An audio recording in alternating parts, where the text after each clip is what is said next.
I'll be there when you're down, when you're losing your crown, till the afterglow, the afterglow.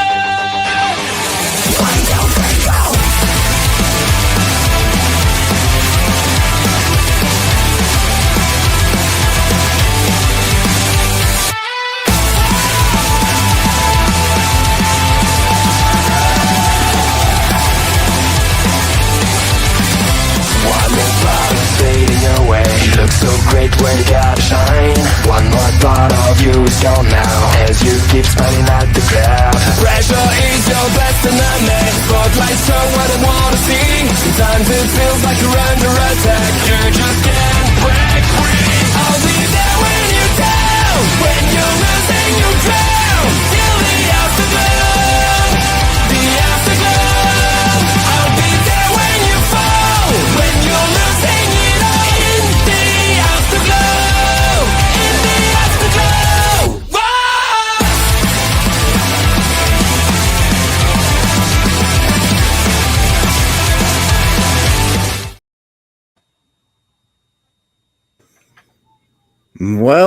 Well, we are live right here for the Smackdown Security Detail, getting ready to watch some Smackdown.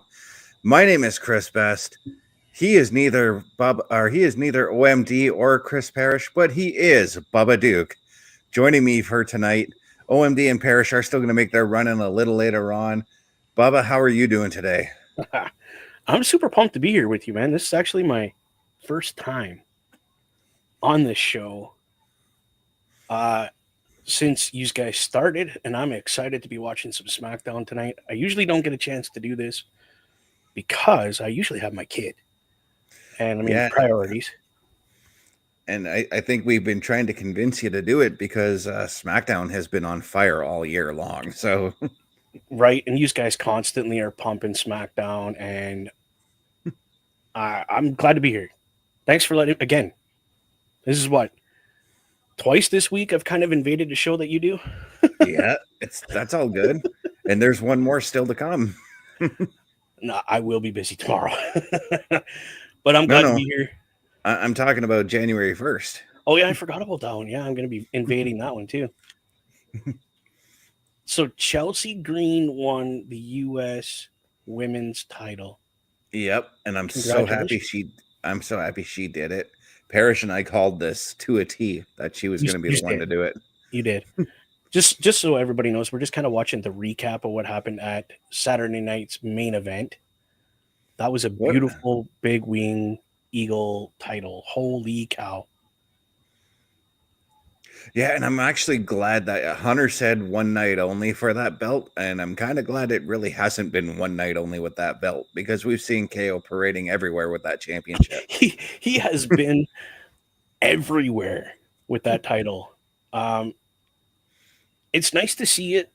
How long they're going to keep it as a storyline, I don't know, but I'm happy to see what they're doing with it to kind of give it back that nostalgia, you know what I mean? That prestige that it had back when we were kids. That prestige will never go away, man. But I've always, you know what I mean, though. Yeah. I've always said that the first belt I want to buy is the Winged Eagle title.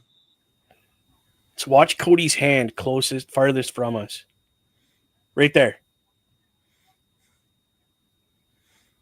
You see that? It's kind of in the.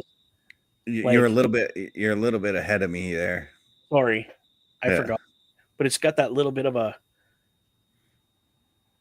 I can't remember how he says it. Zato or whatever. I say Penta L Zero or I just call him Penta. Penta Junior. That's what I know him as. Because literally during his time in AEW, for me, it was like, okay, what gimmick is he using this week? Because there was Penta Junior. Then for me, it was Lucha Underground is where I got introduced to him and his tag team partner, Phoenix. His brother. Yes. Before we continue on with this story, since we're talking about luchadors, I want to give my condolences to the Rey Mysterio's family.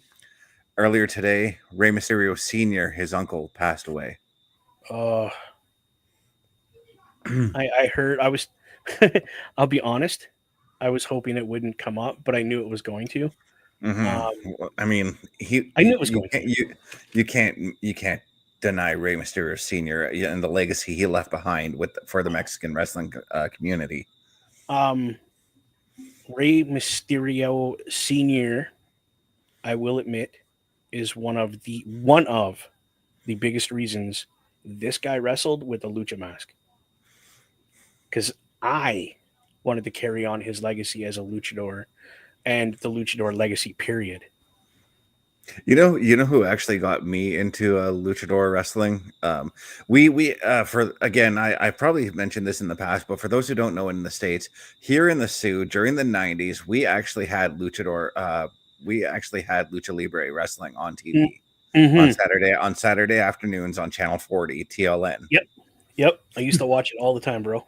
Yep, and the person who sold me on continuing to watch it was from the very first lucha libre event show that I watched, and it was La Parca. La Parca, yes. Yep.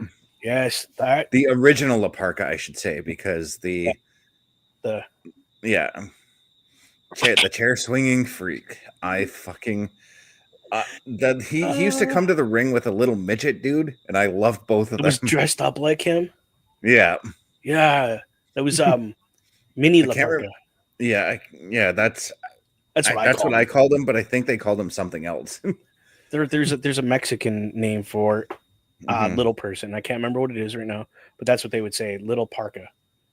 But right now, we are also looking at when the Last Bloodline beast. attacked LA Knight, and then we saw Andrade and Apollo Crews, of all people, attempt to help LA Knight, but they ended up failing in the long Wow. run. Okay, we gotta listen to what Solo Sikoa. He is not my tribal chief, but I will give him respect when he has that mic. Okay.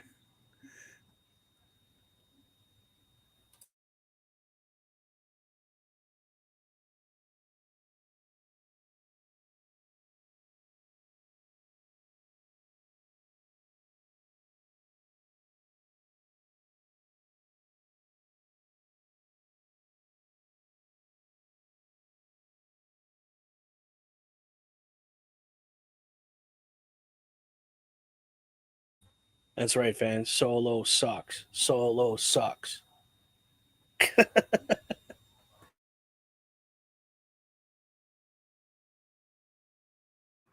I can't wait for his match with Roman on January 6th.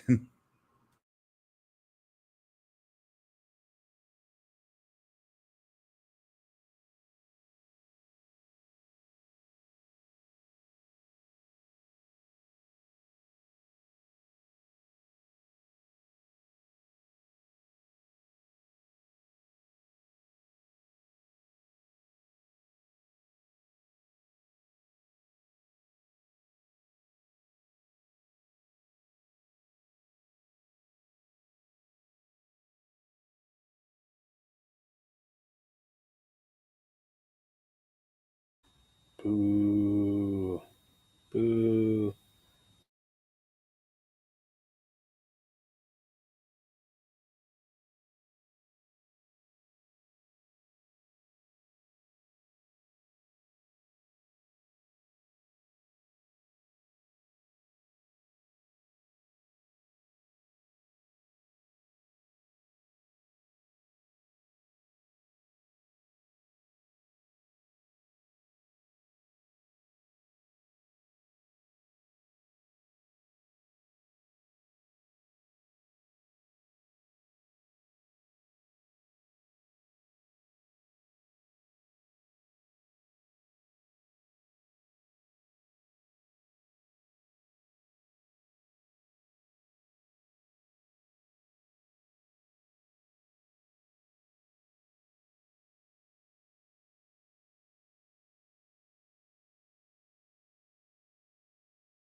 Whoa, that was deep.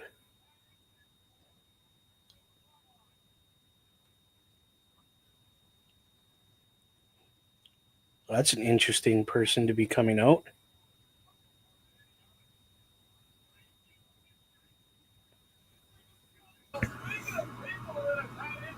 Yeah, I'm not.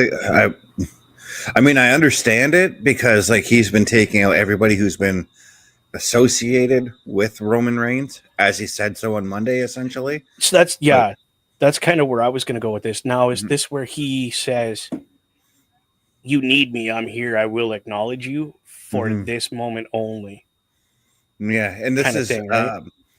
And of course, this is Drew McIntyre making his way to the ring right now. Yes, I was waiting for you to get to that point. I wasn't gonna. I love his jacket though, his vest, dude. I want that. I'm not gonna lie, I'm actually digging the whole look. I would like put biker boots on this guy, and he's a biker. Hands down. Put biker boots on him, and he's one of my characters in WWE 2K24. A guy by the name of Dusty Wild. He's a cowboy biker character. There you go. I'm wearing my Sin City Saint merch tonight, repping my boy. Supporting him and hoping that he wins the title for Mentalo. I hope he does. Honestly. I wish I could go watch it. I really do. It's going to be one hell of a match. The show's going to be awesome. You got Eugene going. Like, come on. We've got a cage match main event. Exactly. I'll stop talking because they're going to stop.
Interesting comments there from Drew. Drew came out basically saying, "Look, I'm going to help you take out Roman, but once your stuff with Roman is done, then you and I we're going to settle our differences. Yeah, basically stating that this will be put on hold until that's handled. Mm-hmm. So I got goosebumps and my hair is standing up right now with what just happened. Yeah, because right now, Apollo Crews, LA Knight, and Andrade all taken out the Bloodline members. Yes, they just did. They cleared the ring of the Bloodline 2.0. Yeah. Literally cleared them out of the ring. And then Jimmy showing up and just whacking the snot out of Drew's back there. Oh, yeah. With a crutch that I'm actually looking at right now, a crutch similar in style. Right? Those crutches, they're light as hell, and you swing them and you get hit by one, it's hurts. gonna hurt. I've had it. Yeah. There's I can still feel the spot in my back where it hurts, you know. Having pain flashbacks. I'll actually never forget, because I got these crutches all the way back when I broke my knee in the Army. And I'll never forget, like, Rob had found out that I had the crutches, and he's like, "Can I use them for a show?" And I'm like, "What's the intention?" He's like, "Oh, we're having a destroy them. We're gonna have a hardcore match, and we want somebody to destroy them." I'm like, "No, not happening." No. And he's like, "Well, why?" I'm like, "Because I paid $450 for those crutches." And he's like, "How did you do that?" I'm like, "Well, my injury happened in the States, so I got billed to buy those crutches."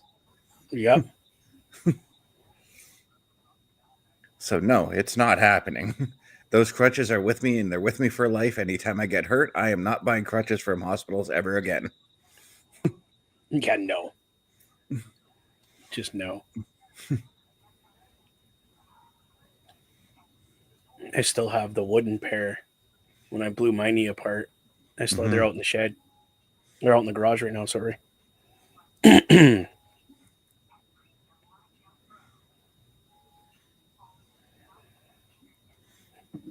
But is this how SmackDown starts all the time? With this much intensity?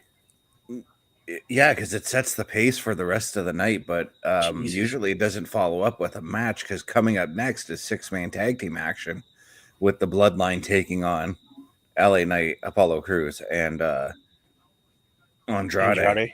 Yeah. Andrade. I call him Andrade for some reason.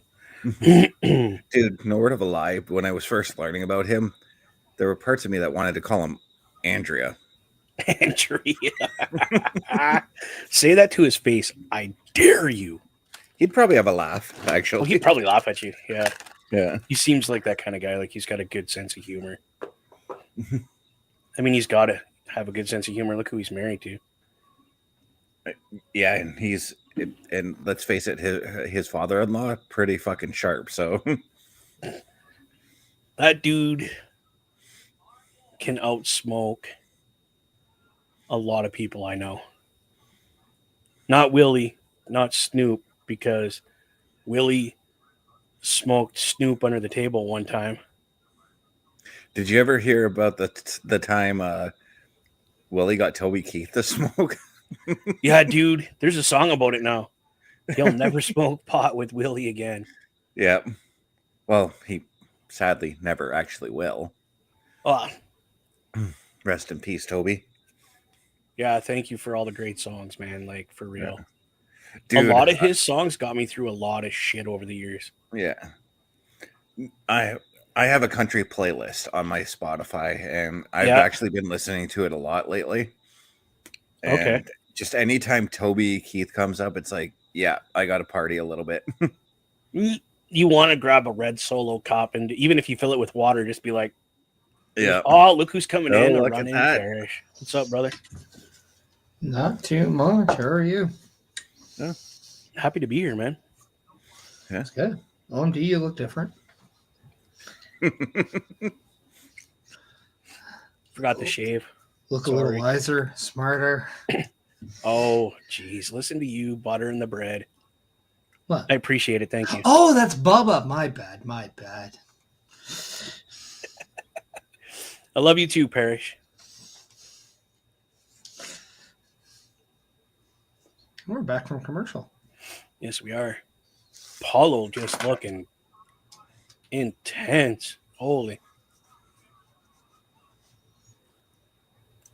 Well, it's not often he gets TV time, so he's got to showcase. He's got to showcase what he can do. Like even LA Knight's looking like he's been to the gym hard lately. He's always looked like that. He just always has something on. Yeah, he's usually got a shirt or something on. Or a vest, yeah. So you really don't notice it as much. You know what I mean? Look who I beat. That's if he gets to load in. I'm here. It's about time you showed up for your show. Right? Jesus. It's not very often I beat you here. Right? Hey, I beat all three of yous here. I was here before everybody. Yeah, but I always run in. This has been established. Actually, that's why But I have a graphic. I had to do the locker room visit before I even came in. And in this And case, actually- yes, I had to drop the Bubba Deuce. That's too much information. We have 6-man action going on. Yep. And actually, Bubba, I was in here this afternoon, so I beat all three. I beat you. So I meant before the show started. Yeah. again, I was here this afternoon. If the show hasn't started, you don't win. It's the first on the show. So if there's a Whoa, tie- Andrade. Holy, what a move. In that sense, we were both here first. So, but yeah, this has actually been a pretty damn good match so far. Wow. Now, is this what's actually opened the show, or was there a promo that I missed? There was a promo you there missed. was a promo. Yeah. And it was incredible. The Bloodline came out. Basically, Solo accepted the challenge of Roman Reigns, and then Drew McIntyre interrupted, said that being that close to them. Okay, don't spoil the rest of it for me, because I do want to see the... Oh, okay. He's going to go back and watch it. Okay, then why bring it up then? I just wanted to know if there was a promo that I missed. Yes, there was. That needs to be stated in the question as well. Man, this is a crazy match. But then again, this is a pre-taped SmackDown, so I Yes. feel like we all should have known that at the beginning. Nope. I stayed away from Nope. social media because I knew I Same was here. coming to watch it. Yeah, I didn't have any links to any spoilers, actually, this week, so Oh, then let me send you a couple. no, I'm good. Like, hold on a minute. And that's literally the thing I noticed too when I was putting together the stuff for the show. None of the major news sources reported spoilers on the show. No. Yeah, they did. Oh, yes, they did. It's just one of those things where like they posted, and then if you haven't like seen it in the last few days, you probably weren't going to. Mm-hmm. I really don't pay that much attention to the social medias and stuff, as you guys know. Mm-hmm. I tend to try to stay off it. Well, it was on the internet.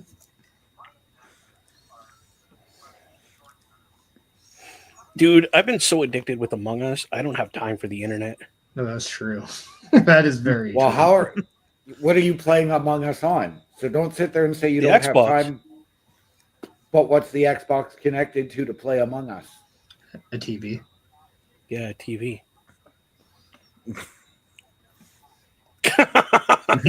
Like you didn't see that coming. Come on now. Come on now. Yeah, it's all connected to a controller, sometimes wireless, sometimes It's at wired. I mean, and you already know, for the most part, for the last like 2 weeks, I've been busy doing some personal things, Yep. Yeah. which concluded, well, didn't conclude today, but it's The start. first part of it concluded today. We'll say. Yeah, we can it's the say on first that. part. Yeah, the first step.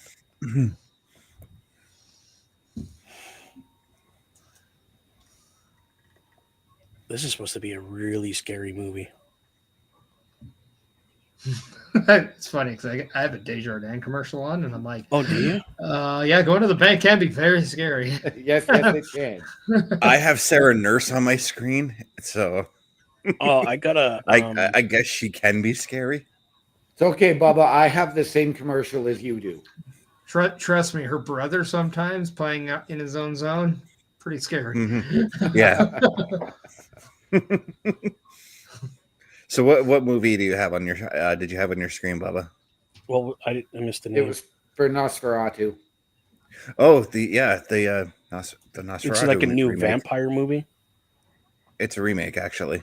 Yes, it is. Oh, I did not know that. No, you do. Now I learned something See, new. we're as much as an educational show than we are an entertainment show. Exactly. We are here to edutain the masses. Yep. And it took him 38 years to learn that word.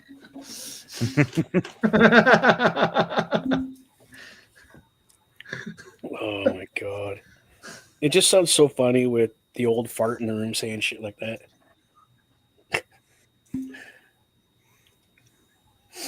It's funny. Did you have a good day today though, OMD? Oh yeah.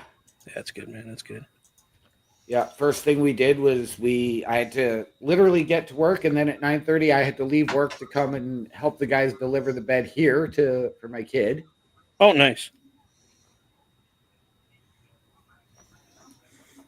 And then quiet for the most part, and then the last 2 hours was actually steady. That's good. I like it when that happens, when it's like that last 2 hours get steady, because usually whatever shift I'm working, it's always the last 2 hours that get dead for me. Yeah. No, it was actually pretty quiet all day. I had a couple of small sales, and then I had one mom with 2 kids come in, another lady come in, and then another couple came in when the second lady left. So it was like, okay. That's not a bad deal. So that covered my 6 to 7, and then the owner came downstairs, and we sat there and chatted for an hour. And I now have 6 days off after today. So, I mean, that's nice. yeah.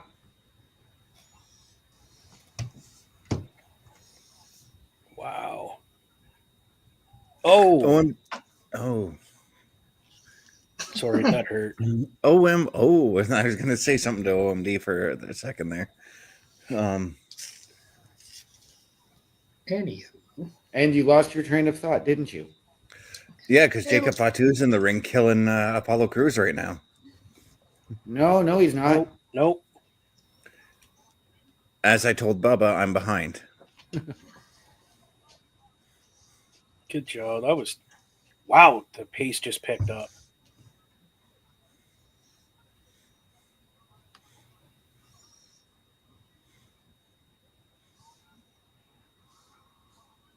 I sometimes forget just how incredible Andrade's speed is. Right? And that's why he exploded out of the corner. Yeah. And that's why I can't remember if he still is, but was the speed champion. I believe he has lost it. Yeah, no, that's totally Braun Breaker now. No. No, like, Bubba, there is a speed championship in the WWE. It's they're contested of a 3, sometimes 5-minute match on Twitter, the X, every Wednesday. It's like actual thing. Mm-hmm. That's what they're talking about when they say speed champion, not the actual like running speed. Yeah. Is there really? Yeah. Yeah. I had a feeling you weren't aware of that, so I wanted to make sure that. Yeah, no, again, I'm learning something new again. Is that not isn't that the thing that Ricochet had for a little bit? Yeah, Andrade beat. And Andrade beat him, and then he left. Okay. Yeah. I've heard of it, but it slipped my head. Yeah. Which is like everything else in my life. Goes out the door. And Andrade had it, and then I believe he has lost it, but I don't know to who. But that's really what he lost it to Dragon Lee. He lost it to Dragon Lee. Dragon Lee is your speed champion right now. But that's what really triggered the Sheamus versus Braun Breaker aspect of their rivalry. Because they were battling to see who would contend. Okay. Yeah, and then Candice LeRae is the women's speed champion. Would you consider that kind of like the the social media champion kind of thing. They call it the speed champion. The speed matches are different, and they're usually the contenders are usually determined tournament style. They're 3-minute matches, and I think title matches are they not 5? I have Yeah, no something like idea. that. And you have to win the match in the 3 to 5 minutes to win. Mm-hmm. So, wow! Yeah, so if you can't beat the champion within that allotted time, he remains the champion, and you don't. Yeah, and if you're in the tournament, and it has happened before, if nobody wins the match, then it is a bye for the next person. Like they both are just eliminated from. Yeah, You're both eliminated then. Yeah. Yeah. So, holy. So like Dragon Lee is a champion right now. There will be a tournament to determine his number 1 contender. That's how they really go through the process of the speed. You let me know when that's going on, and I'm gonna check it out. I believe it's every Wednesday on their X account. It's like Wednesday. It's like Wednesday at noon. Yeah. So just check out WWE on X, and I'm sure that they'll. I might just have to get an X account just to check this out. To be honest. Mm-hmm. That's cool. But, I didn't know that. But OMD, what I was going to ask you is, what is the average price for like a platform bed frame, or is that, or am I wording that right? No, you're right. You're looking at $399. Okay, that's reasonable. Now he's not saying $3.99. That's $399. Yeah. No, I know that's okay, reasonable. I think for that kind of a bed frame. Yeah, but if you convert it to United States money, that is $3.99. Right. So, I mean, you're not wrong.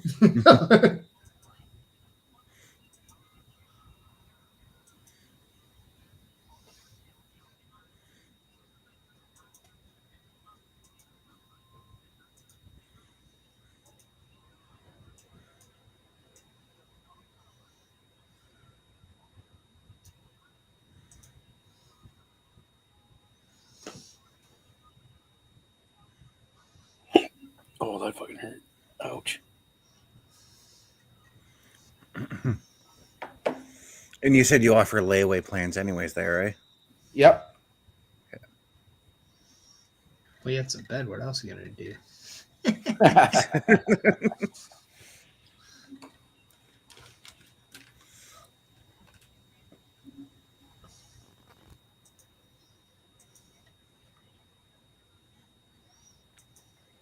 I've got one guy who's got a twin bed and platform on layaway, and it's a $3,000 order.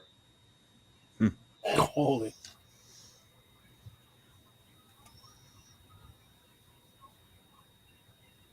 Now, he is paying about $300 a month to us, but...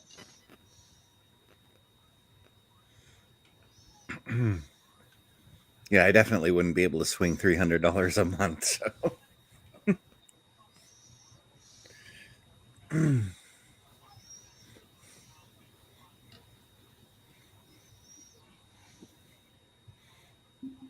Your layaway plan, though, is it like I can just go in, drop cash, and pay on the bill or whatever? Yep. Because it's not like the way Walmart started doing their layaway plans before they got rid of layaway then. No. Where you actually had to have a credit card to fucking do layaway. Yeah, no, you don't have to have a credit card. You can do it on your debit card. You can do cash. I like it that way. What about IOUs? They're as good as cash. No, we don't do IOUs. Give me the bed and I'll owe you $399. To make a long story short, a number of years ago, they had somebody say they were coming the next day, but they were in dire need of a mattress, and they were going to come the next day to pay. So the owner had the mattress delivered, and they up and moved to Alberta that night. Holy crap. You guys are the province that dictates our leadership for the country, and we can outsmart you just like that.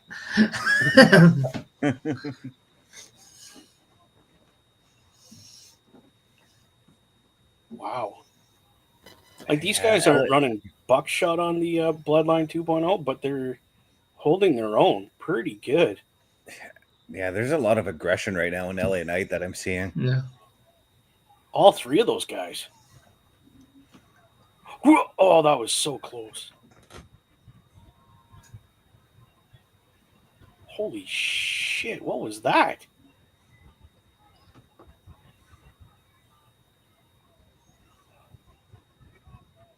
Who's that? Oh, no way.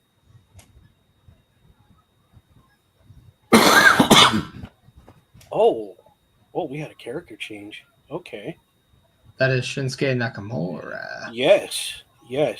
the current United States champion. What? Yeah. Yeah. He beat LA Knight at Survivor Series. I gotta watch SmackDown more often, boys. Yes, you don't yes, say. do. You don't say. You also got to listen a little more often because I'm pretty sure you're on the Raw preview or on the Locker Room Breakdown. OMD told you about the Shinsuke Nakamura character and how he's doing like a Last Ronin type gimmick. You realize how chaotic my brain has been for the last week and a half? Yes. Almost 2 weeks. Yeah, I don't know my mouth from my ear hole at this point. Yeah, dude. We've seen him play Among Us lately. Give him a break. Yeah. Thank you, Rich. Oh, that's the most funny. backhanded compliment you can get. That's okay, dude. That was an interesting match, though. Holy. Yeah.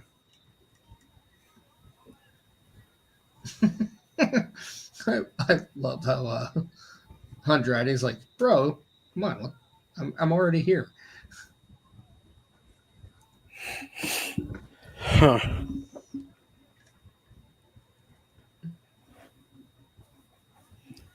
I see we're missing members of the Bloodline 2.0. What happened? They're injured. Tonga Loa got hurt in more games. Okay. Mm-hmm. So he's going to be out of action for months. Wow. Yeah.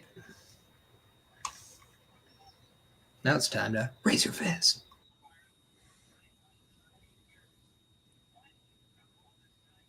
I'll be this way.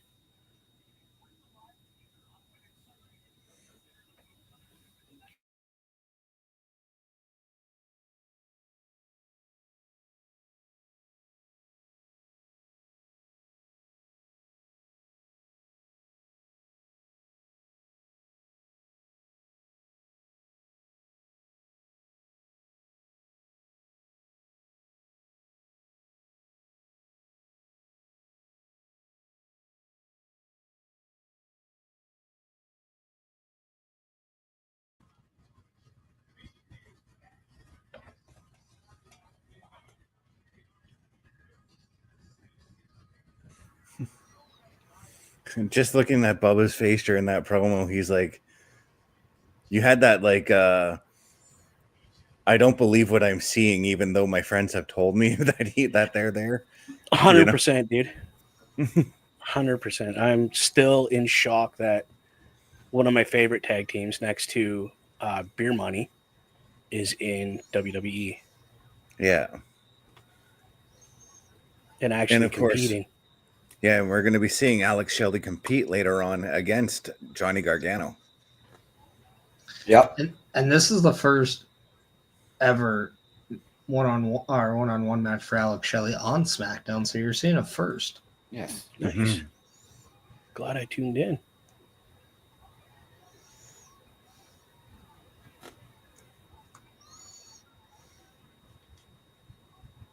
Oof. Good catch. And it's still, again, as I said before, it still feels surreal for me, thinking about the Motor City Machine Guns in WWE, because I seriously thought that they were going to be TNA lifers, essentially. Right? I think we all thought that, to be honest. Like, to kind of put this in a nutshell, though, when we woke up and we celebrated, it's 2024, oh my God. You had probably one of the biggest, actually financially and number wise, was the biggest WrestleMania of all the time at WrestleMania 40. Cody Rhodes became a WWE champion. Jacob Fatu is in the WWE. We have seen Sami Zayn defeat Gunther. We have seen Roman Reigns get pinned for this title. We have seen a mid-card title for the women, as we have on our screen, because the first and inaugural Women's United States champion is none other than Chelsea Green, a Canadian, by the way.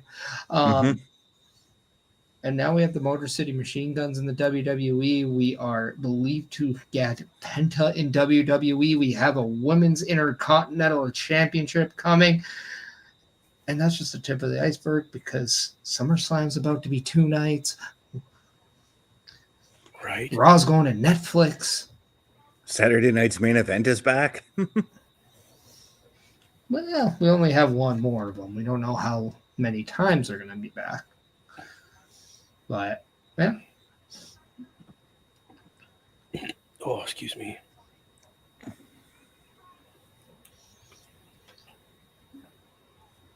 I like that the title's nice and big, too. It's not this tiny little petite title just because it's for the girls or for the women, whatever.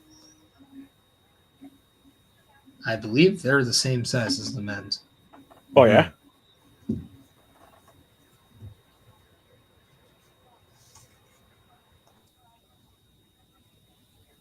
It's about time they don't have the tiny little ugly.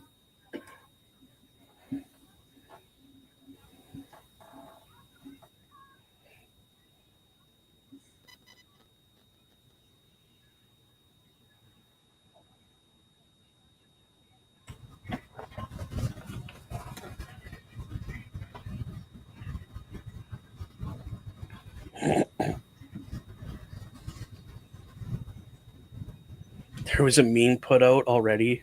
I seen about that Cody holding his hand like that.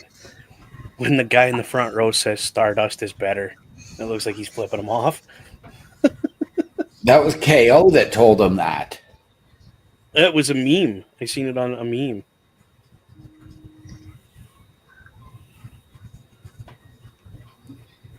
Yeah, but what OMB is saying in a promo before Saturday Night's main event, Kevin Owens did say Stardust was better than Cody Rhodes. Yeah. Did he really? Wow. Yeah. Yeah, he did. That's crazy. Well, he's the ultimate troll, so. Well, I mean, if he's going to be the heel, he's going to be the heel. He's going to do it right. Yeah, Kevin Owens doesn't hold anything back on his promos these days. But could that be because somebody knows that he's good at doing promos? When you kind of let him have the creativity? I mean, obviously he's got guidelines. Stay between here and here. And He's really always been that way, though. Yeah. Yeah. If anything, he just takes things a little bit farther now. But like he's been pretty much, I see the line. I'm gonna go past it just a little bit anyway. I'm gonna push that, see how far I can go before I get in trouble. I mean, hey, you gotta Hey, try. if you're gonna be a good heel, you kind of need to. Hey, if you're gonna break in wrestling, if you're gonna break the law, at least make it good. Right? Yeah, 100%. He's also parading around with the Winged Eagle title, claiming that he's WWE's true champion and defending it at house shows. Yep. Right? Isn't that awesome? I think that's so cool. He put his face over Cody Rhodes at the headquarters. Did he really? Yeah. And then Drew McIntyre put his over Damian Priest. Oh my God. I love this. This is great. This is what wrestling needed. Which to is be for a weird long because, time. like, I felt like, okay, Finn Balor made more sense to do to Damian, but then also Drew McIntyre makes more sense to do it to, like, the Bloodline. Right? Yeah. So I was like, okay. Still, that's hilarious.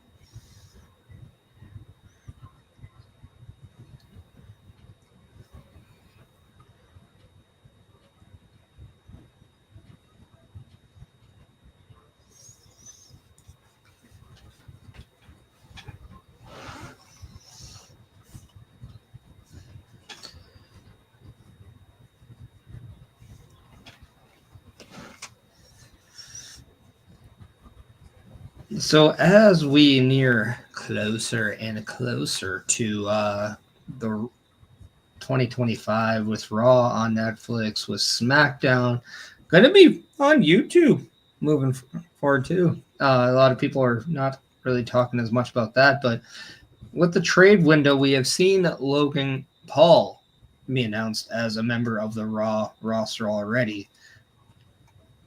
What do we think about the changes, and who do we think SmackDown's going to get? Because I have a feeling Drew McIntyre could make his way to SmackDown. I was going to say, I'm with you. I think we see Drew go to SmackDown. I even think we do see Seth Rollins move to SmackDown. And you have to think, if Seth Rollins moves to SmackDown, Becky could also be on SmackDown. Yep, and you can move then Charlotte and Andrade to Raw. I still might keep him on SmackDown because Andrade versus Seth, I want to see that.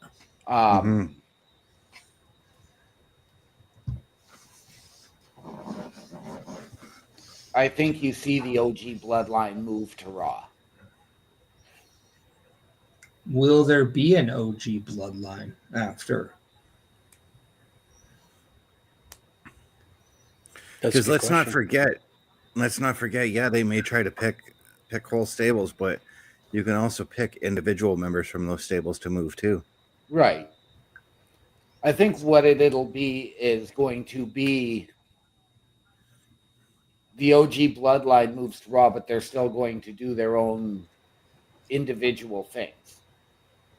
So in that sense, it's only move Roman because everybody else, Jimmy, move Jimmy as well. Yeah. Because everyone else is over on Raw as it is. Yeah.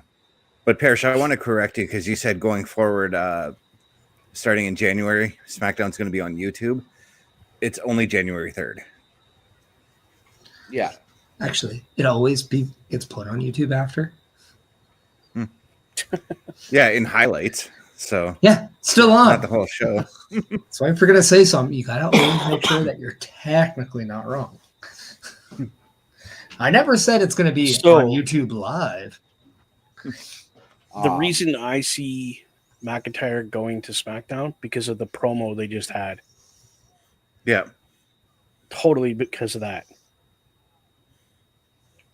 So, and I'm not going to say more because I don't want to little hint and teaser for OMD there. Yeah, just a little bit. But, and then, as we've already discussed, I think we see LA Knight move to Raw.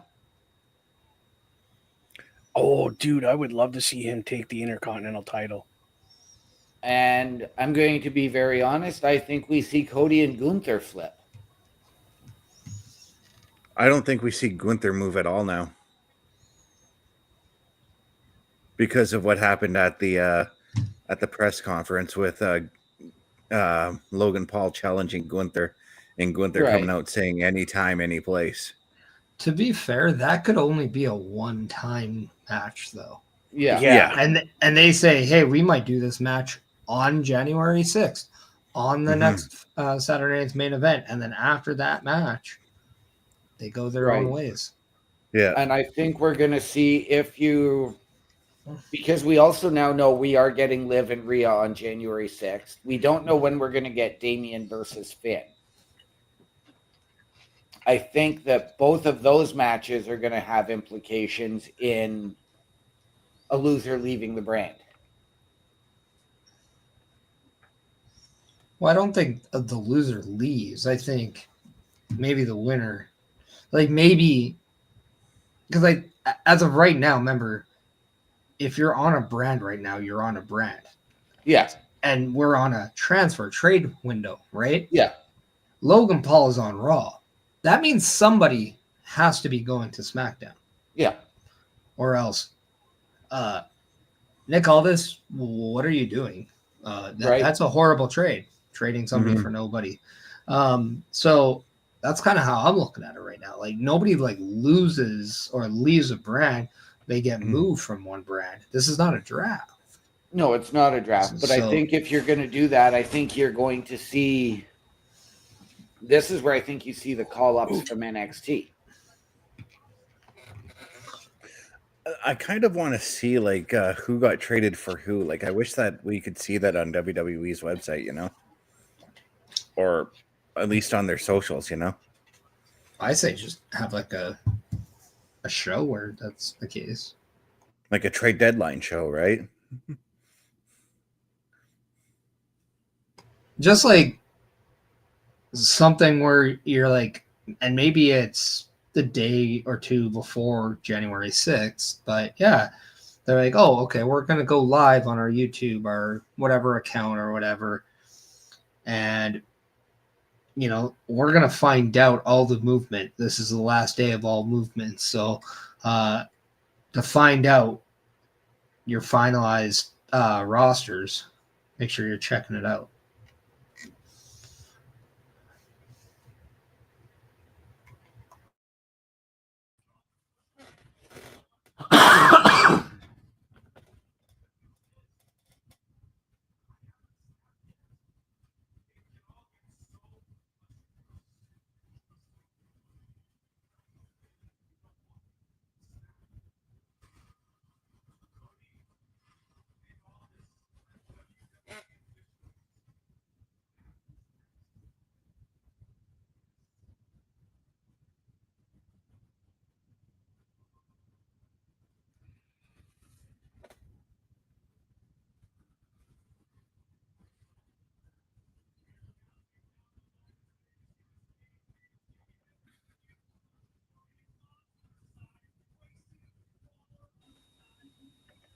Wow. And we do know that Braun Stroman has already been officially moved to SmackDown. So that could just be the trade right there. Yep. Until told otherwise, it could be safe to go forward with the thought that Braun Strowman was traded for Logan Paul. Yep. Mm-hmm. There you And go. that kind of feels like a lopsided trade in itself there. How? Well, yeah. How many big guys are on SmackDown right now? Not many, but how many people have the star quality of Logan Paul? Here's the thing. got the start Logan quality Paul of goes Logan in a world title match. Do you believe that he's going to win the world title? No, you don't. Sure. Bullshit. You didn't think he was going to beat Roman Reigns. I'm calling you out. No, on I that didn't. one. Exactly. So No, I didn't. But after that match, I did start to believe that he could very well do it. Yeah, could. You don't think he is though yet. He's a star power on a streaming platform like Netflix, but in the world of pro wrestling though, he is still put in a place. He is not on the the level of a Cody Rhodes or Roman Reigns, even a Seth Rollins. He is on that trajectory, but he's not a Dolph Ziggler where you're like, oh, he's just always going to lose. But you don't think he's not the landing favorite to win a Royal Rumble. Mm-hmm. He's not the landing favorite to be the main event at WrestleMania. So there's still room for him to go to that start. He's got room to grow for sure. Lots of room to grow. Well, Braun Strowman, world champion. Braun Strowman has had a marquee matches at WrestleMania. He has done that.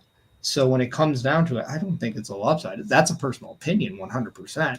Whether or not you think, or whether you think it's lopsided, and I don't. But Logan Paul still has a lot of room to grow before he's considered a marquee name in wrestling, because he's still not the guy that you're going to think is going to win the big championship.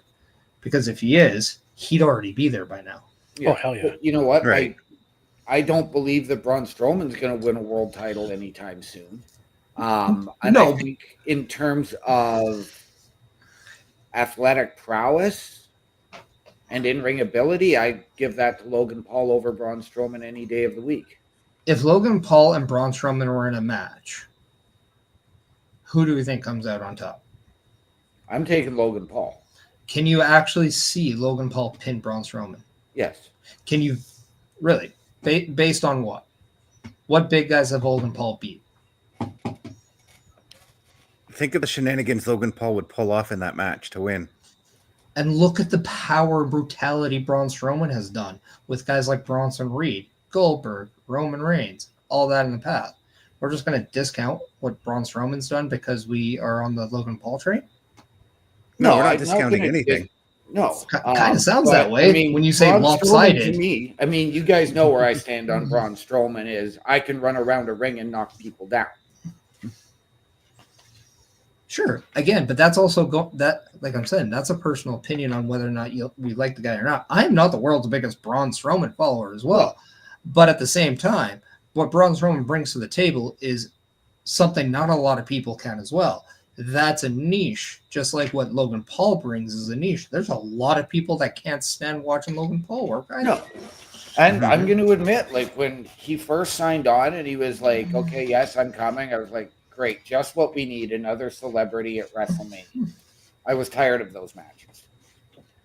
Logan Paul has proven to me that, you know what, and I'm going to give Logan Paul the endurance on that match. So if you get into a 15, 20-minute match, it's Logan Paul all the way, just on the endurance. But can he do that while getting absolutely picked up 7 feet slam multiple times by Braun Strowman? I'll be right back. Man, that takes a lot. That takes a lot out of people, man. Mm-hmm. And that's just the thing. Like, it's guy, like, even Ivar has gone on record on Chris Van Vliet's show saying when he works with the bigger guys, like, it takes a lot out of you. Yeah. And that's why, like, he is in that position now, because he was working with a lot of bigger guys. And now that he has permanent nerve damage in his hands, he has multiple, like, surgeries on his neck over the last few years for that reason. You can pick up Logan Paul and not have to have that weight on your neck as much because he's lighter. You can't do that with guys like Braun Strowman. So Braun Strowman brings a completely different way. It's like comparing Ricochet to Obafemi. Mm-hmm. Yeah. And I think that's a very good comparison to be. I love the lighting on the Rogers Center. The building looks aged, but the lighting looks fantastic.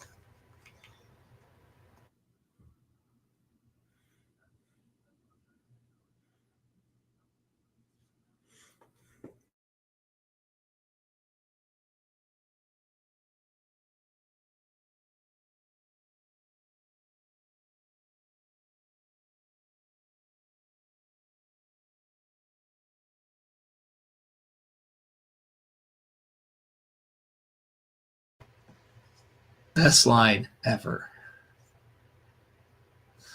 Question my manhood? I made a kid.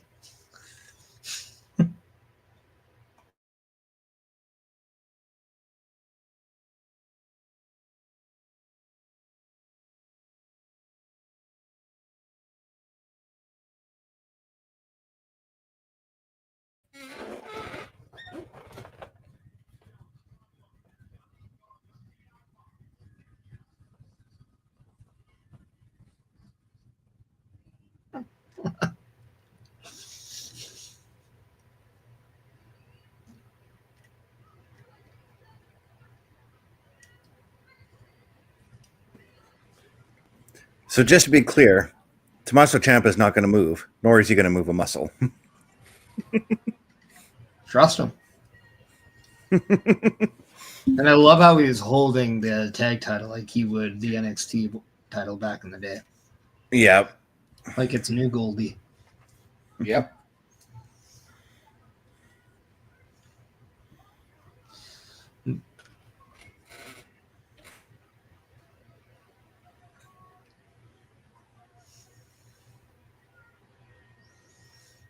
Also, it is being kind of rumored that A-Town Down Under are going to Monday Night Raw. And I would be actually okay with that because I feel like we need a little bit of I don't know if we need a little bit more of a boost for the tag team division, but maybe more heels on the tag team side there.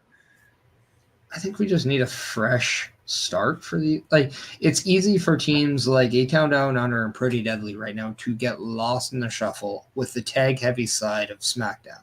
So if they were to go to a place like Raw, who now has a babyface champion with the War Raiders, they might get that opportunity right now.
I think the brains on the Braun was actually quite funny.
I love how Braun is trying to spear him with those palm trees, basically.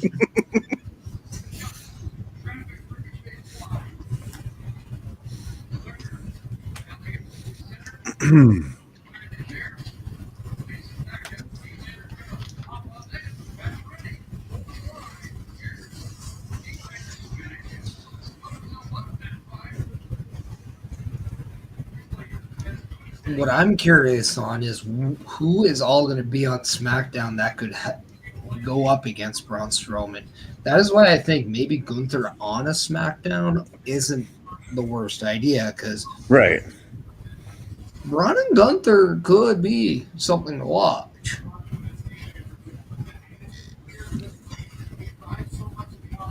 I think another. I was going to say, I think. Go ahead. I was going to say, I think another two people that could stay on SmackDown that I think could give Braun a run for their money would be Solo or Jacob Fatu as well.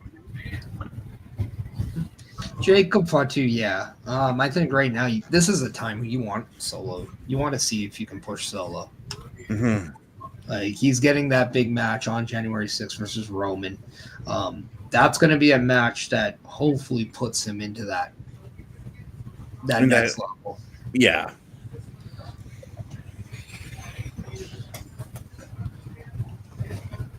I just want to see now what Solo can do on that level without the need of Bloodline, without the need of the Acknowledge Me, without the Tribal Chief, without the Ulafal. What can Solo Sikoa do now that makes Solo Sikoa a main event talent? That is what I want to see post January 6th. Yeah. I did actually think of a scenario, though, that may lead to Solo actually winning that match. Oh, yeah. Rockstar and Roman? Yeah. Yep. Yeah. And that's, I think, the most obvious of scenarios. Mm-hmm. And then, I mean, we all know that Rock is scheduled to appear. We know that. So it's plausible. Yeah. And it could build to their supposed WrestleMania match that's been rumored too. So there's been a lot of rumored matches with both Rock and Roman. Yeah. Yeah. I'm not gonna be surprised if Rock and Roman doesn't happen at WrestleMania this year. No. At this coming WrestleMania. The Rock said he's going to be there, but he may not be able to compete because of a movie commitment. I think we all know that if Rock wants to do it, he will. Yeah.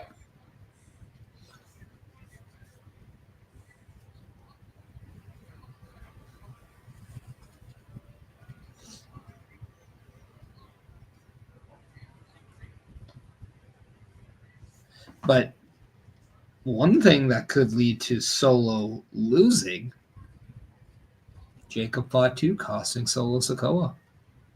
Yeah. And then we go with Solo versus Jacob post. I think that's something that we could see.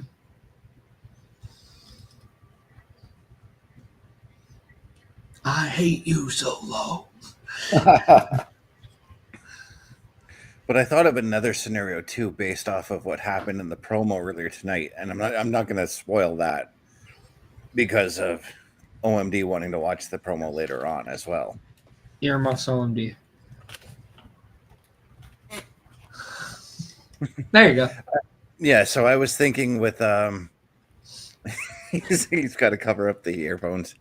No, I was thinking because of Drew McIntyre coming out and saying what he said about like, hey, we'll deal with Roman together, but after we're done with that, then I want you. It's possible that even Drew comes out and costs Roman the Ulafala. And then that leads to a possible Roman Drew match, say at the Royal Rumble or Survivor or Saturday night's main event. See, I would hold off on the Rumble. I would use the Rumble to really like help establish that if I was going to do that. I think a lot of people, there's only going to be like 4, maybe 5 matches on the Rumble. And 2 of them are the Rumble matches itself. And chances are you're going to get either 1, possibly 2 title matches and then a feud match. Yeah. I have a real strong opinion we're going to see some heavy storylines play through both Rumbles. Mainly the men's, but possibly both. You can put your headphones back on. We're talking about the Rumble now. I was actually about to go back.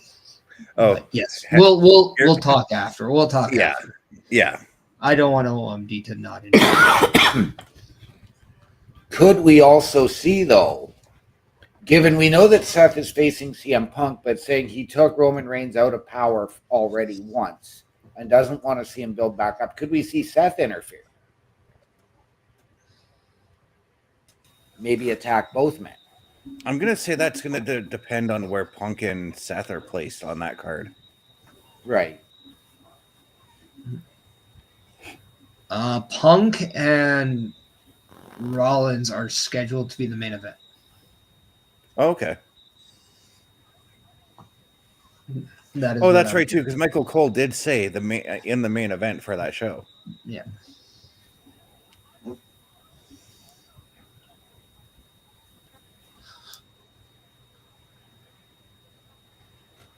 Part of me believes we might open with Roman and Solo. Right? Mm-hmm. And I was thinking that would be the ideal main event, and you open with Punk and Seth. But I mean, just about every match on that card is going to be main event caliber. Yeah. I think, too, like, you're getting kind of the first of its kind with Punk and Rollins in this iteration. Whereas we have seen Roman and Solo in the ring multiple times now. But, I mean, we'll let the professionals dictate what they do because they're hitting a lot more home runs and striking out lately.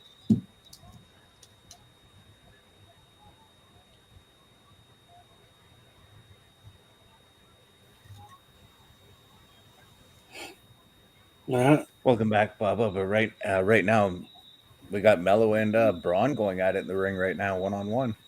Yeah, Mello just made a mistake. Did he, though?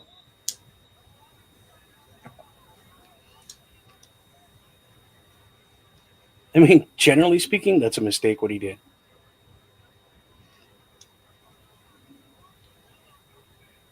I think one of the things you don't want to do is start taunting when you're in the ring against Braun Strowman. Or use his move. Mm-hmm. Yeah. Hey, if you can do his move against him, that's impressive. Yeah. Well, you weren't running fast enough, number one. Yeah, it's about Braun speed. Nah, Braun is pretty quick for a guy his size. Right. Oh, yeah. Holy. So it's actually funny. I've heard stories about the padding that's on the outside of WWE. Mm-hmm. I remember I've heard stories of when it was first introduced that everyone had to be really, let's just say their footwork was really worked on because of how easy it is to sink in to it. Yeah. Yeah. So when you think about guys the size of Braun Strowman, and you think about if he's not sinking in, how impressive is his footwork? Yeah. Because for a guy his size, it's pretty easy to just let that power overcome. Okay, so I kind of missed that finish. Did Braun get counted out? Yes. Okay.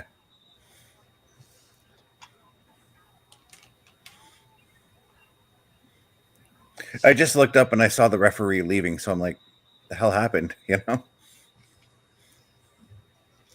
And COMD, he thought Melo was getting buried. He now has a victory over Braun Strowman, and he used his brain to do it.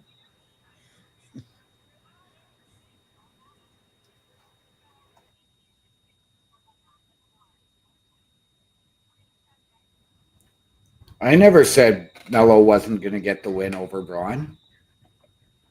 No, but last week you weren't happy about the fact that Carmelo was facing Braun and lost. And I remember telling you, well, just wait and see what could happen. Knowing what happened this week, I told you just wait till next week. Yeah. Carmelo doesn't look so bad against Braun right now. No, that match last week did nothing for me. I mean, it wasn't even a spectacular match tonight. No, but if It's they were to do something bigger, though, you want to build to it. You're not going to give them banger after banger and then say, oh, yeah, then we're just going to give you an okay one.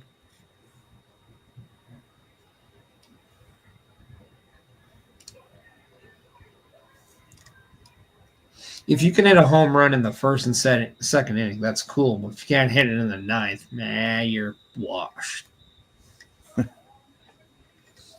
mean, true enough. First, second, third, fourth don't mean jack. You can lead It's the the first last lap bit. in the race. You can lead the first lap in the race, but doesn't mean you're going to win it. No, exactly. Yes. You can if it's only a one-lap race. True. Like, shut up. Yeah.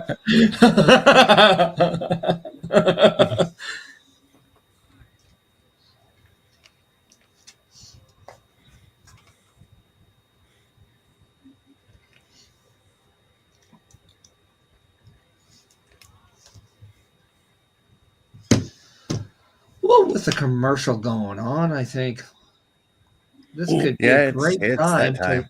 to play the right video of Turnbuckle Studios and what you can catch on this week. So check this out. Turnbuckle Studios and the Turnbuckle Affiliation Program bring you the week of streams. All times are in Eastern Time. Monday nights you get the Locker Room Breakdown at 7 p.m., followed by the Raw Patrol at 8 p.m. Tuesday brings you the flagship show, Turnbuckle Talk, at 8:05 p.m. Wednesday we play games with the PlayStation Showcase at 8 p.m. Thursday we get a variety stream with the Boar's Nest at 8 p.m. Friday we game again with Unleashed, the Jessica Wilde story at 7 p.m. Following the game, join us for the Smackdown Security Detail at 8 p.m. The weekend brings you Saturday Night Gaming at 8 p.m. On Sunday be sure to catch the Chris Parrish podcast at 12:15 p.m. Be part of the shows and join the chat every day.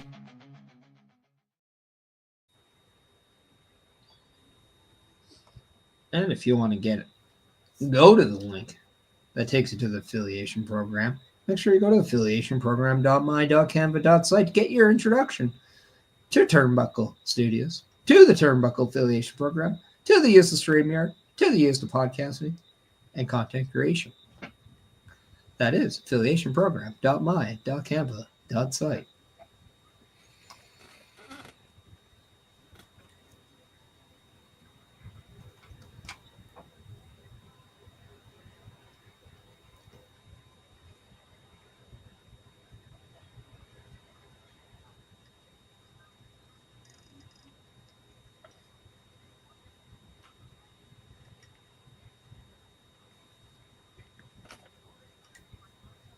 Still want to know why they, of all the jerseys, they thought that yellow one was the one they needed to bring back.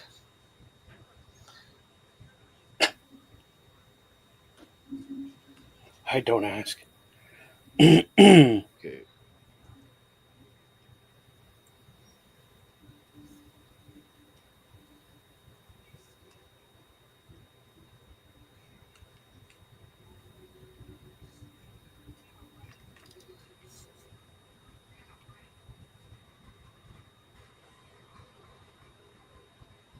When things move to Netflix, are we getting NXT on Netflix as well? Yep.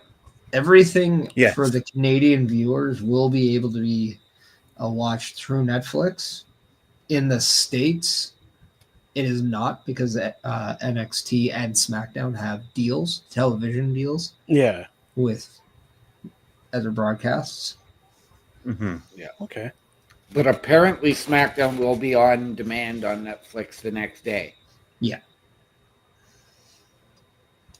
For everyone that's not Canadian. Yeah. Right.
Okay, so the women's tag titles are headlining the show tonight.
Getting excited, Bubba?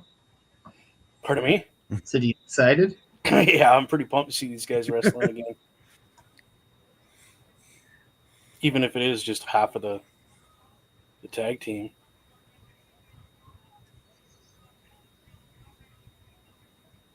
Yeah, but this is all going to be part of the build for the Machine Guns to get their title rematch. So Yeah. Yeah. Which is worth it. You know, it's cool to see this. And like these two guys used to be friends back in the day. Well, Alex Shelley trained Johnny in wrestling to come into Yeah, the so industry. there you go. so kind of a student versus teacher match here then. Yep.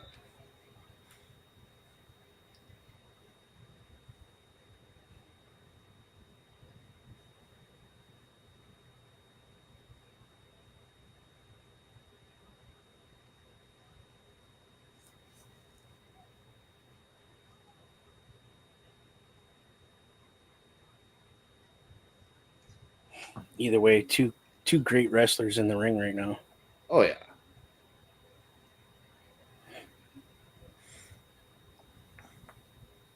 I get this feeling that next week's SmackDown, we're probably going to see Chris Sabin and Tommaso Ciampa have a one-on-one. Probably.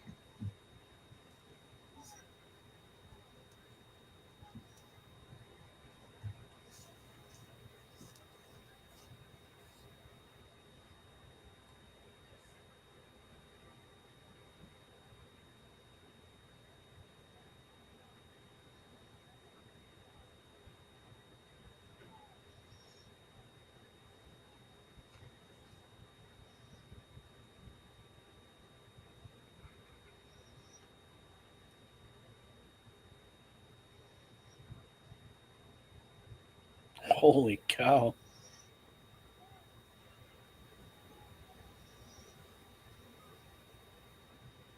Wow.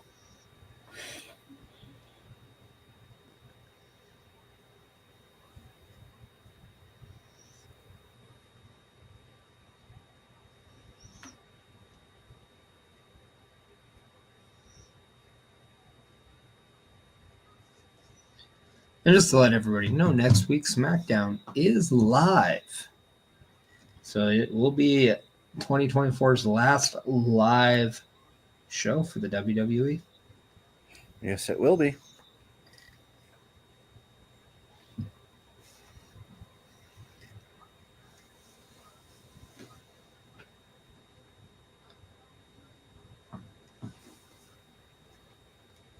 Wait, the January 30th episode of Raw is taped?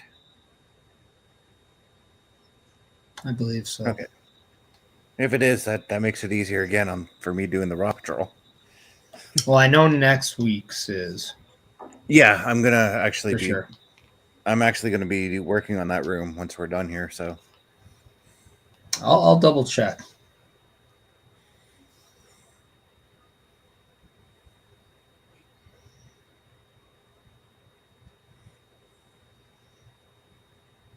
You'd think the one right before Christmas would be. And then the 30th wouldn't be. You think that would be live? The December 30th, the 30th is. The 30th though could be just like the The Christmas 30th is going to be a live one. Yep. Oh. I was gonna say maybe the 30th could be just like the Christmas episode of Raw that Bubba and I did last year, where all it was just a complete review of everything that happened. December 30th is coming out from Houston at the Toyota Center. Ooh. Because, I mean, this is my last show for 2 weeks. Yeah, that's fine, dude. I got you covered.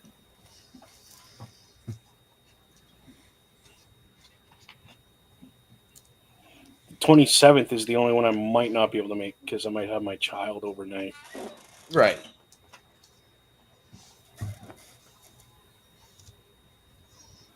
I like how you said 27th instead of just next week. Gotta be specific. That helps. Yep. Especially with communication. So that means, Bubba, the locker room breakdown is yours on Monday. Bum, bum, bum. It's okay, I'll have Eddie and Jake the Snake host it. All right. It's all right. On the 30th, I'll be available for you. Awesome. I appreciate it. On the 23rd, I will not be.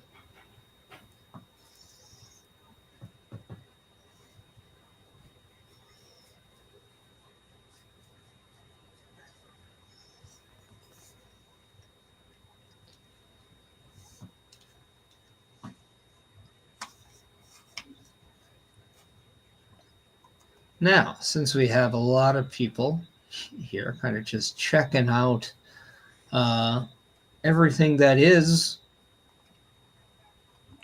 WWE, we all know that Raw is going to be changing when it goes to Netflix. Yes, it is. As shown last night on the Boar's Nest, so is the Raw Patrol. We are updating our look to that. That's just epic, dude. I love it. That is awesome. Almost looks like the bike I ride, except for the handlebars on mine are a lot higher. Well, enough talk about your handlebars there, Bubba. We are back from commercial. In what has been a highly competitive one-on-one match so far. Yes. Oh, that hurt my teeth.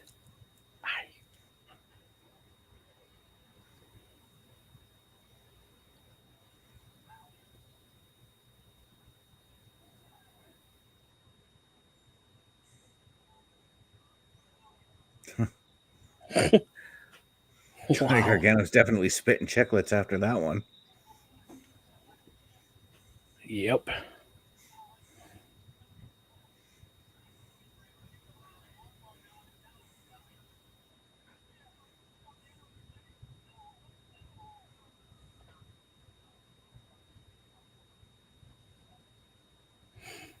Now here's the greatest question. Has the teacher taught the student every trick in the book? No. Or do you think he kind of held some stuff back? Oh, he would have taught him everything he knew up until then, but now, I mean, both men have adapted and evolved, and Oh, definitely. But here's the thing. We're talking about a teacher versus student one-on-one match. When it comes to one-on-one in the confines of WWE, the student has been more successful. yes. And the teacher is the new one in the classroom. Yes. Yeah. It Absolutely. usually goes that way. Yeah, you're not wrong. I mean, they don't call him Johnny Wrestling for nothing. But when it comes to the WWE, though, Johnny Wrestling could be the teacher, while Alex Shelley is the student, because Johnny Gargano has been here for A long time. a good chunk of time. Yeah, I was going to say, he definitely has the season on him. Yeah.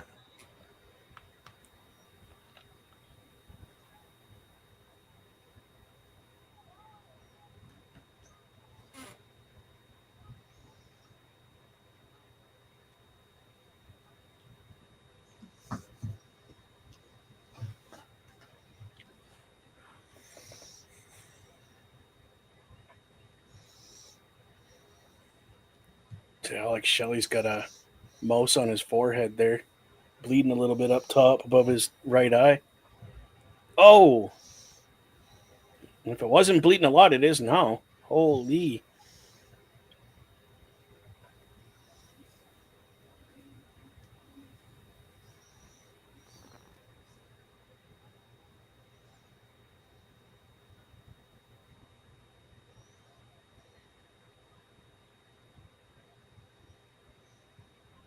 Old school tactics with that cheap shot from Johnny there, though.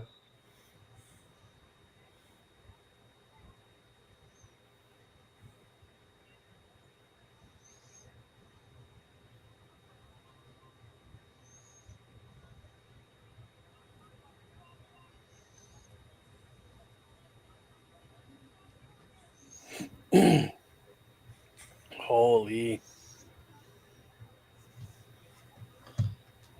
Oh, here comes Sabin now.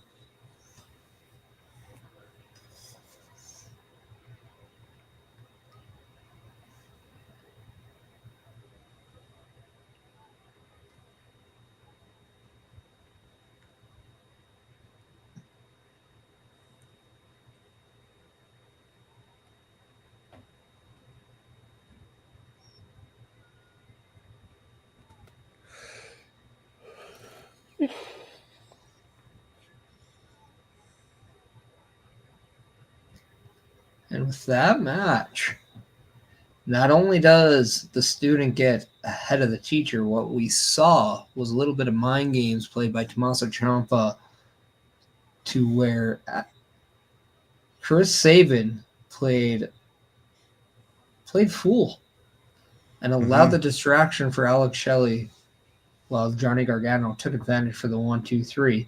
As now we're watching a review of the Netflix news conference over at the WWE headquarters, where Logan Paul was brought out as the newest member of the Raw roster. I wanted to ask your guys your thoughts on the circular things on the microphone. Normally we've been seeing more of a square-based kind of holder on the microphones. This one's more of a circular one. How do you guys like that? I was intrigued by it. And I'm good with it. I think it allows for a little more grip on the mic. I don't think they'll bounce as much when they're thrown to the ground. Right. Yeah. It's unique. I don't see anywhere else doing it that I've noticed. And it gets that logo out there really nice and really, really big too. Like, holy. Yeah, I don't mind the look either. It's all about that progression that we're Right. seeing, you know. It's a It's subtle been needed. change. It's a subtle change, but I like it. Gets them away from being like everybody else, kind of thing. So It also gets them away disagree from with it. everybody else being like them. But, well, that too, yeah. Because I mean, you got to think who had the mic square, the square box looking thing first.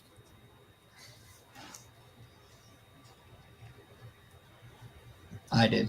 It was me. Everybody copied me. So what's the stipulation? I know it's tribal combat. What's that mean? It's basically like an anything goes match. Yeah. It's just an excuse to do A hardcore everything's match? legal. The tribes stay at home. It's supposed to be 1-on-1, but anything goes, and the winner is the tribal chief. Yeah. And the winner receives a Ulafala.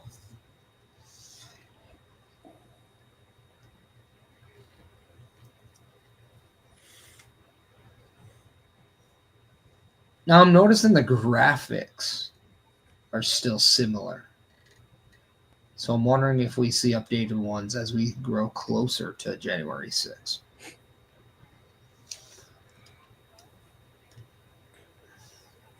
I don't think you see anything till that day. It's kind of interesting that Bianca's carrying both the women's titles and Naomi's not carrying either one of them.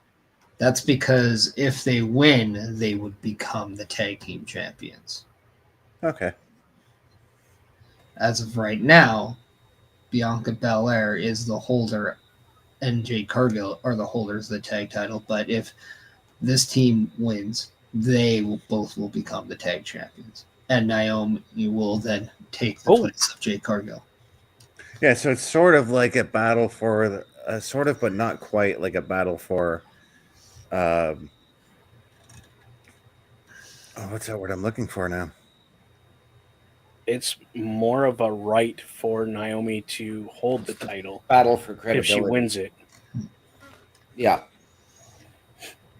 So And Naomi's fighting to hold that title. No, Well, we no, just that's saw- not that. Neither of that was at all what I'm trying to say. It's sort of a battle, but not quite a battle It's for the the vacant internal women's struggle. tag. Oh, Yeah. wait, let me finish here. It's sort of, but not quite a battle for a vacated women's tag team titles. Yeah. That's what I was trying to say. Because we did see Bianca try to hand Naomi the belt, and Naomi said, "Not until I earn it." Yeah, and the reason this match is being taking place right now is the fact that Nick Aldis was about to vacate the championships until Naomi asked to take the place of Jade Cargill, to where it was said that if they win, Naomi would take Jade Cargill's place as tag team champion.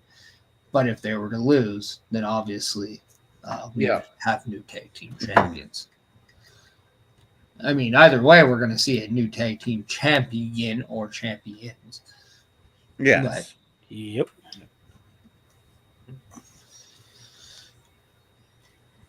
Now, do we see Bianca and Naomi retain, or do we see new tag team champions? I think we see them retain simply because I think it would add to the development of the storyline with Nia and Candice and Tiffany, because Candice is kind of going in saying like she can do everything Tiffany can't. And I think this could make a great little play for Candice to take the pinfall here. And then Tiffany can get her little bit like, no, you can't, bitch. Right? do we see Tiffany tease a cash in? You know what? If she has to tease a cash in and that is the distraction to where Candice gets pinned, I would not mind that.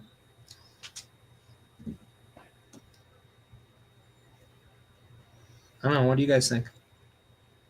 I was trying to figure out a way for Tiffy to get involved in this match. So either scenario I could see really working out, and both of them, it makes sense for Candice to be the one who takes the pin.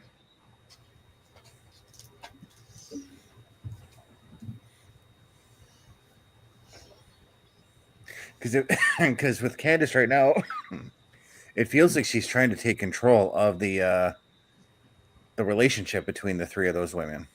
Right. Well, it definitely looks like she's trying to phase Tiffany out. That's definitely for sure. But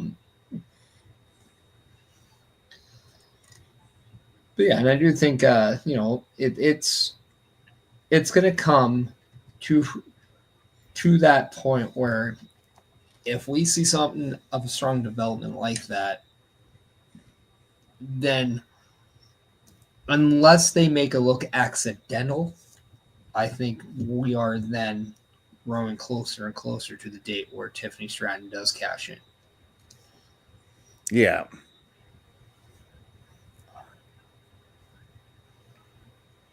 And who knows, maybe we'll see it on the very first episode of SmackDown in 2025. Yeah.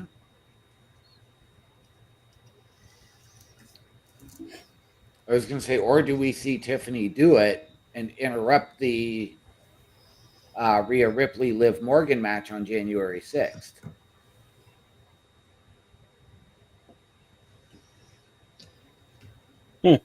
Like, do we see potentially Rhea Ripley win the title only to be so worn out that she gets blasted and the cash-in happens? I don't know, because I think right now it looks like you could be moving Tiffany Stratus into the babyface role. Right. I don't think doing anything to Rhea Ripley is going to help that. Yeah, that's just going to make her a bigger heel than she already is at this Right. point. However, if it were the other way around, if Liv Morgan were to retain and then Tiffy cashes in, now suddenly Tiffy's the biggest babyface. Right, and that was where I was going to go next to Rhea. Or do we see her cash in on Liv partway through the match? Do we see her make the cash in and make that match a triple threat on January 6th? No, because we need the closure between Rhea and Liv. If you do that, you haven't had that closure in Rhea and Liv, and I think we all could admit that we need to do this now. So I think you let that match kind of have that closure. I don't think you're going to get any shenanigans outside of the people that are already around or affiliated with. Plus, you've had so much stock into this Tiffany and Nia and Candice thing, only to go away from that just seems very sloppy of a booking decision, if you ask me. It kind of does sound like something that, like, say, Vince Russo would do, you know? Or Tony Khan. Yeah.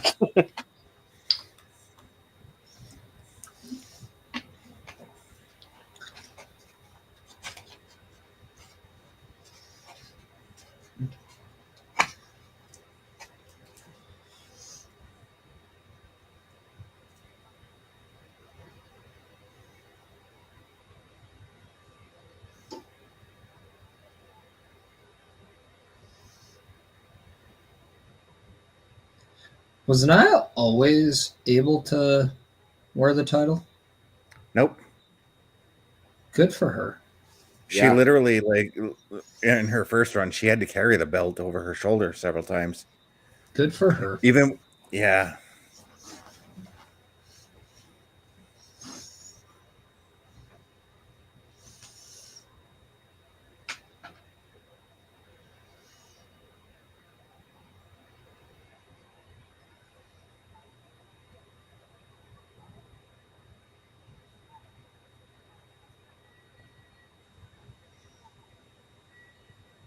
Do we see SmackDown change up their thing on the microphone to get away from that triangle square thing to the circular, or do they just leave it? I don't know. It depends. If they were to keep it, then it's another reason to why SmackDown is different than Raw. Right. Yeah. And I think that's a good thing. I think to having those differences between the two really will help you separate them better. Right. I would be curious to see if NXT would have something different. Right. I mean, if they were just to have a normal square, obviously this is more of a triangular prism gimmick.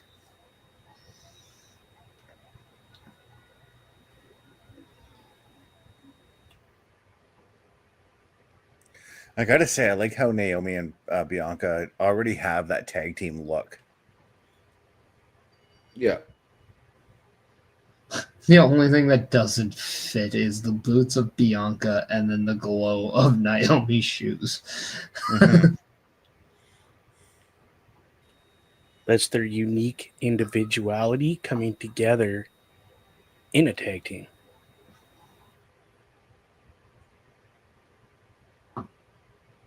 I wonder if Bianca only wears those boots if she's a champion because it has that gold in it. Right. I mean, she does have gold in the attire, but I mean, unless you see it from afar, it doesn't really. Yeah.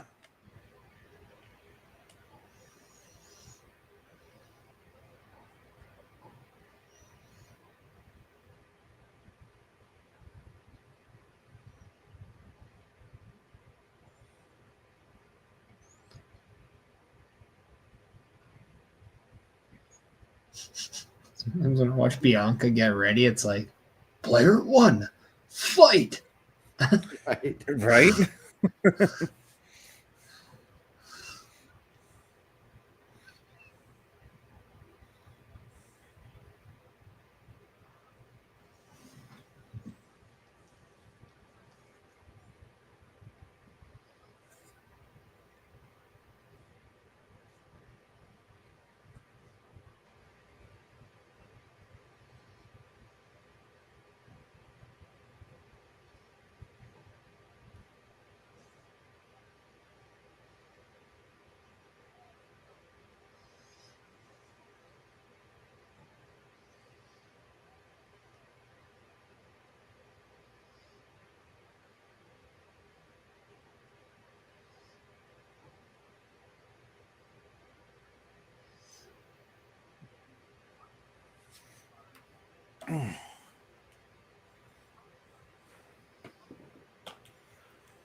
in what looks to be the final commercial break.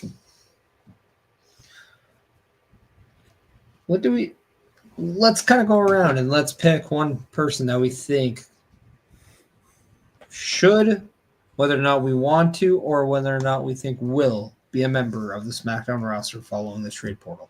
Let's start with Bubba Duke. I knew you were going to go with me first. I knew it. Somebody new for SmackDown. I honestly don't know, dude, because I mean, they're doing so well with what they got. I wouldn't even know who to pick to go over to SmackDown or vice versa. You're not going to pick the guy, your boy. I mean, Drew McIntyre's going to SmackDown. We know that. He hasn't yet. No. You could go there if you want. The intro they had. Wait, no. We're not talking about that because OMB hasn't seen it. No, I'm just saying. Like, just that alone tells me Just he's because going. he showed up tonight Yeah. doesn't mean anything, because right now the trade window is open, so they are there to talk. So Jey Uso and Sami Zayn have been on SmackDown for multiple weeks. Didn't mean that they were SmackDown. that's right.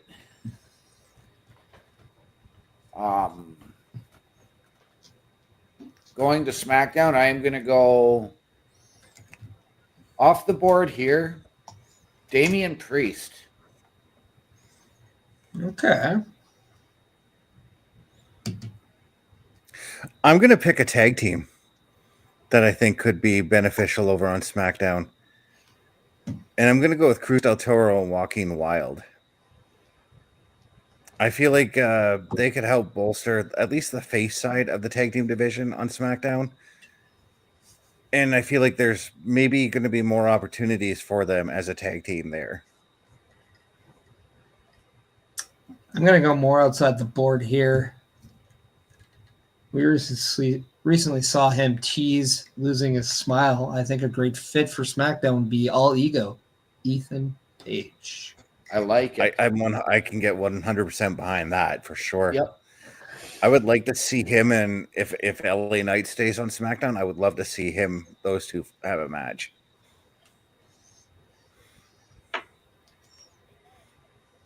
Yeah, that could work. I'd like to see him maybe pair up with a Pretty Deadly, because Ethan Page and Pretty Deadly the musical. Come on now. Right?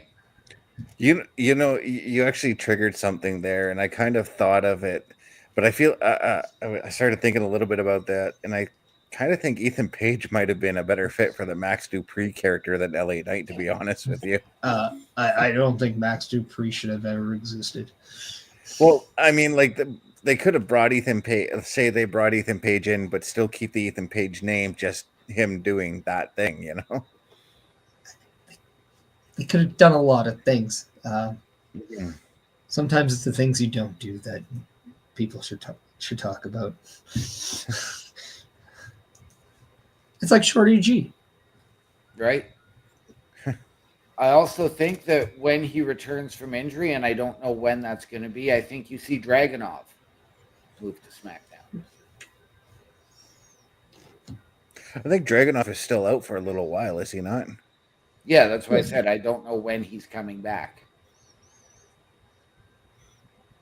I mean, just because they might not be there now doesn't mean they still can't be traded. True. And anybody I think is hurt, I think should automatically be open to go to wherever they want. Yeah.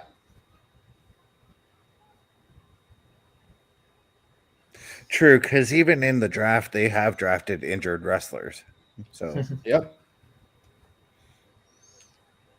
And for about 19 years, Veer Mahan was coming to Raw.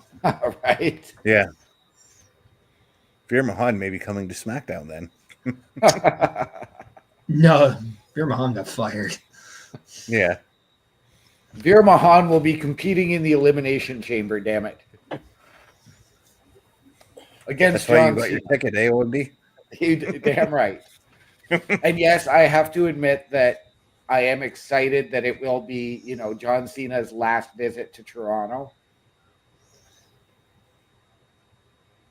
As part of the WWE, we'll say, because Yeah. I mean, if his movie roles take him to Toronto, it's not going to be his last trip to Toronto. Could be. He might hate Toronto. He'd be like, ah. True. So he's still winning championships. What's this?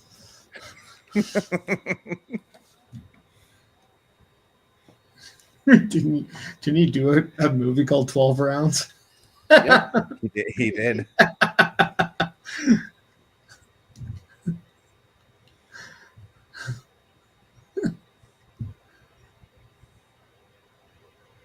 As did Randy Orton, as did John Moxley, a.k.a. Dean Ambrose. And honestly, because I've seen John Cena's 12 Rounds, it might as well have just been another Marine movie, because that's what it felt like to me.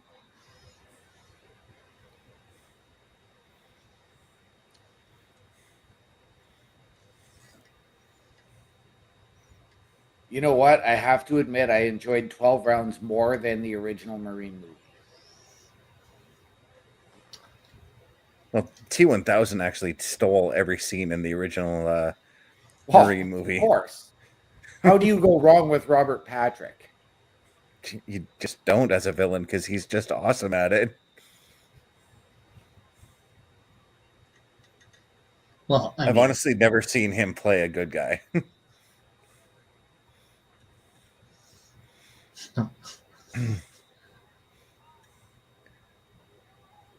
Holy. Oh, Jax is bleeding from the top of the head. Yep.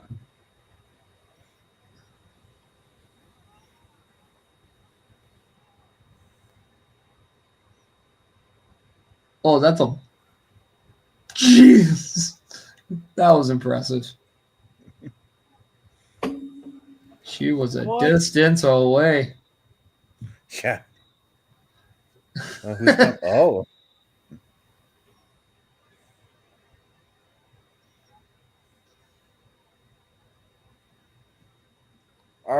Our friend Joe Moran coming in here saying, "Hey guys, Hey, Joe. Joe. How you doing, buddy?" Hey, Joe. How's it? Hello, Joe. What do you know? How's it hanging? It ain't hanging, son. It's dragging.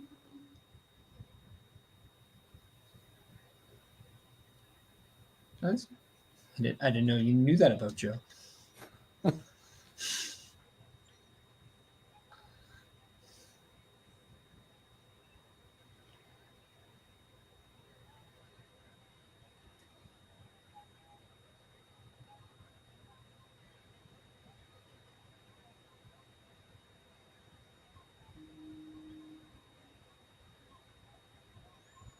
There you go.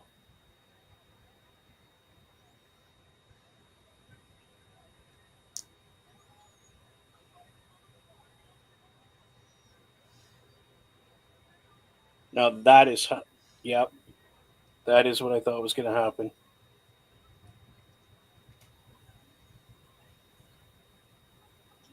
Oh, Parrish called that one.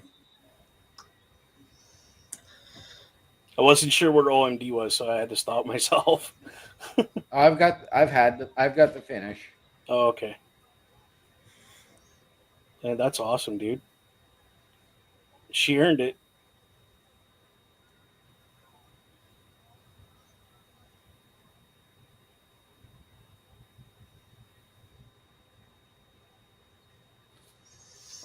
Now, what if Naomi and Bianca were behind the Jade Cargill, and we're looking at this all wrong? It's not just one person. What happens if Multiple. it's two? I could see it. I could see you doing it. Tired of not being in the spotlight, so let's take somebody out. Yeah, because I was going to say, if that's the case, I can see Bianca coming out and saying, I got tired of carrying your ass all year long, you know? Yep. Well, I mean, it's like Rikishi and Triple H, right? You know, the accomplice. Yep. Mm-hmm. So maybe Naomi did it for Bianca. Right. or vice versa. But with SmackDown going off our screens, we see the team of Naomi and Bianca Belair reign supreme as the new women's tag team champions. So yes, nobody had to vacate, nobody had to trade their titles away, and Nia Jax could not become a double champion. Neither could Candice LeRae.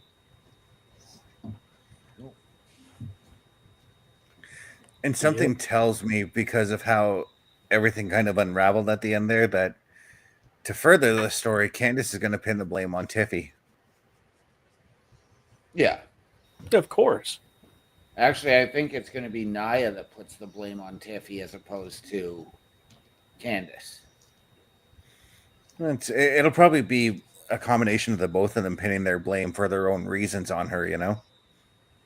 Maybe Naomi, or maybe Candice blames Tiffany.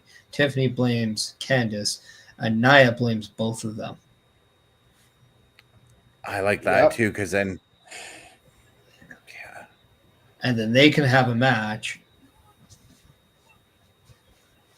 kind of figure it out with Nia Jax on the line. Well, maybe not a person on the line. I mean, we've already had Judy Bagwell on a pole, so it was on a forklift, not on a pole. Yeah, and we've already talked about Vince Russo and bad ideas, so I think we should talk about Bobby Padilla coming in and saying, "Hello, guys. Happy Friday. Good evening, Bobby. How is it going, Bobby Sats?" And once again, I got to do it. Damn it, Bobby.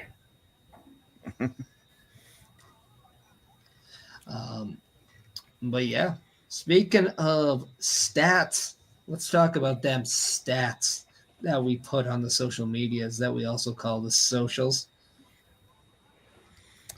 Yeah, let's do it. As I'm playing with my microphone. Turn my TV down. Well, let's start with you, Bubba. Where can the people find you? You can find me on YouTube at Bubba OMD. Again, that's YouTube at Bubba OMD. And then over on Twitch land, Boar's Nest with Bubba Duke. Catch me there. Sometimes I'm streaming there, playing weird and funny games like Among Us, which I'm going to play right now when we're done. Right. And this gets addicted. Parrish, how about you, my friend?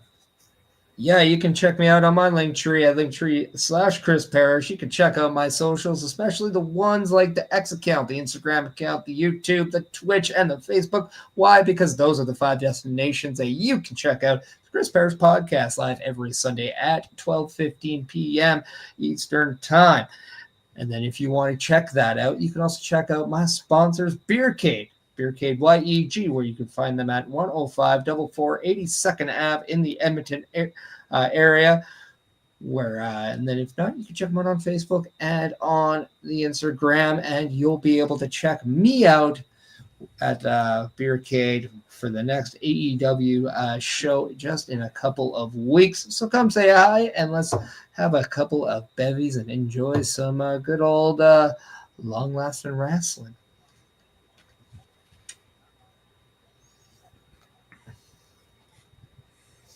Nice. OMD, how about you, my friend? The people can find me on my Linktree, linktr.ee/OMDShow. And I do want to wish each and every one of you out there a Merry Christmas, a Happy New Year. I will see you back here on January 3rd. I am going to be away for a couple of weeks as I am spending the holidays with my son. So, boys, it has been an absolute pleasure to share this year with you on each and every program that we do. Thank you guys for the camaraderie, the brotherhood, the family. And a Merry Christmas to all of you. I love you guys. Thank you so much. Back at you, dude. Keep the change, you filthy animal. Thank you, Mr. Matt. Thank you, Bobby. Bobby even saying Merry Christmas, OMD. There we go. I believe Chris Best is frozen right now, so if He's lagged hard. Yeah. Let's get his socials out there real quick. As per usual, when we close, he lags. But you can check out Chris Best at his Linktree at linkrtr.ee/Chris_Best83. You can catch him tomorrow night for Saturday Night's Gaming. And you can check that out on the CBRS Entertainment and Turnbuckle Studios platform. So make sure you're checking that out. So for all of us here at the Smackdown Security Details, we want to wish you a safe weekend right before Christmas, but we'll see you back for the Monday Night Raw Patrol. Yes, we will. But before we do so, we got to leave you. We got to make you feel like you want us again. So as we leave you, OMD, what are those words that we like to close in on? Ladies and gentlemen, in the immortal words of Carl Carafel, the world is a scary place. Take care of each other. From all of us here at Turnbuckle Studios and the Turnbuckle Affiliation Program, to those of you out there wherever you are, good night, good luck.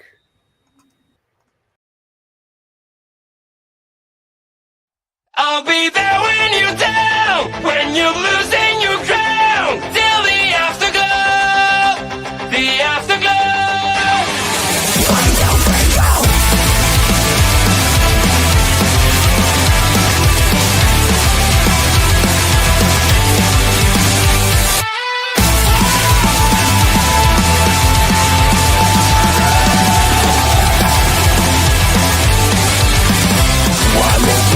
Fading away, you look so great when you gotta shine.